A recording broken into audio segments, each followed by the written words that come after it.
distancia en kilómetros que separan los hospitales de la referencia en su área de salud oscila entre los 70 kilómetros y los 107, teniendo que pasar los usuarios de una fuerte montaña para recibir atención.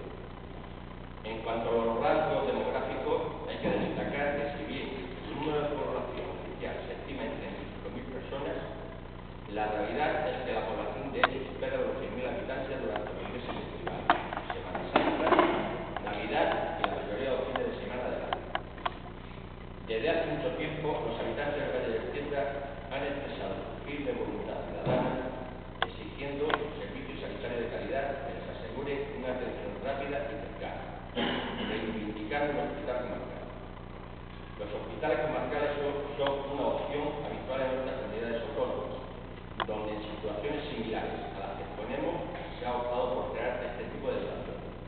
Numerosos estudios afirman que el 80% de los problemas de salud son resueltos en la atención primaria y que el 20% restante se podría también solucionar en su mayoría en un hospital comarcal, dejando así descongestionados y con posibilidad de mayor eficacia los hospitales de alta resolución.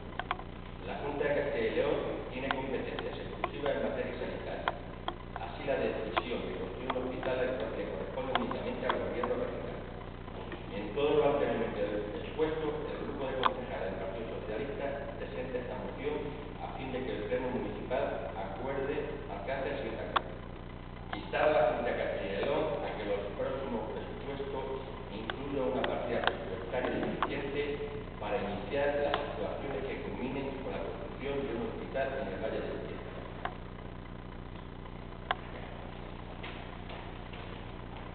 ¿Procede a aprobarla o no aprobarla? Sí. Está bien. Lo que la haga. Y de primera.